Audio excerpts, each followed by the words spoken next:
We can be working,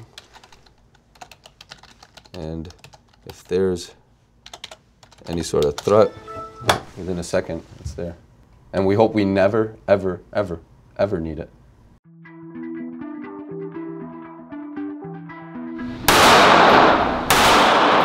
So before you leave today, make sure you register to vote. If you don't believe in voting, then pack your bags and leave. I don't have time for you, because you're part of the problem, not the solution.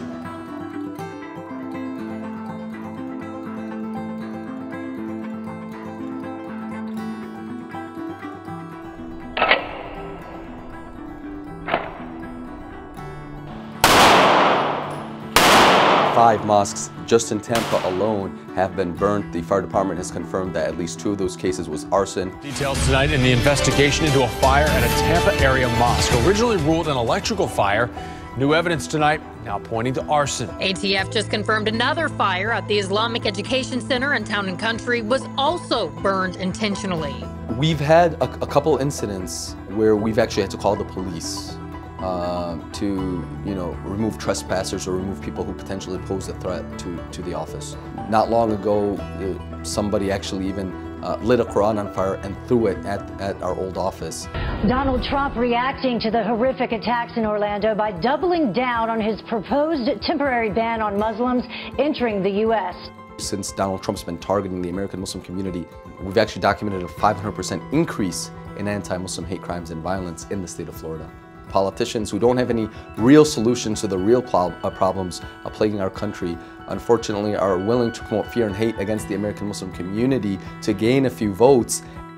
Register for voting is right here. The American Muslim community's vote is critical to winning the election. You do have very large populations of the American Muslim community in key swing states, especially Florida. And there's about 200,000 voters who are practicing the Muslim faith in the state of Florida. And in Florida, elections are often won by a few thousand votes because of people like Trump that are really talking about banning Muslims and deporting Muslims and making Muslims wear special ID cards. We certainly don't want the Democrats to take the American Muslim community's vote for granted. Candidates are talking about banning Muslims, putting them in databases. At some rallies, they actually have signs. They actually have badges that they say they want to make Muslims wear, similar to the badges that they made Jews wear in Germany before the Holocaust.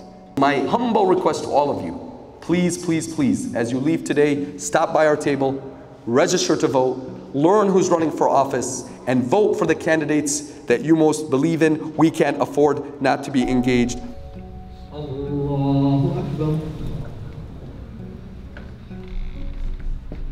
What we've often seen is sometimes American Muslims actually shying away from both their First and Second Amendment protected activity.